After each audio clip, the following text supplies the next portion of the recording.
議員林彥竹表示，台南市處得在利用減血豬魚飼豬場有11場，飼料飼豬的有541場。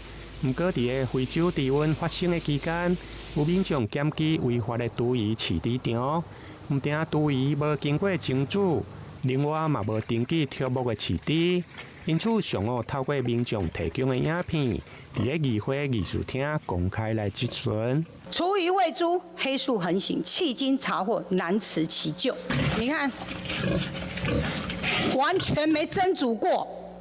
再來，更惡劣，你們前天農業局去抓了，好抓了，這是昨天他又去載了廚餘，廚餘這裡又從嘉義載回來，這是昨天的影片。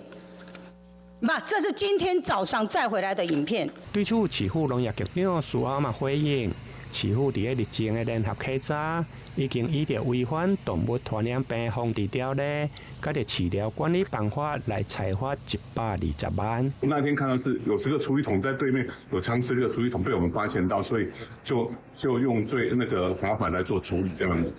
目前知道，目前就先做這個處理，那之後還是可以連續處罰。因為非洲豬瘟，豬魚袂用來飼豬，因此目前豬魚的氣化只用會靠焚化爐，佮着豬魚各塑化架廠來做成堆肥，佮着培養土。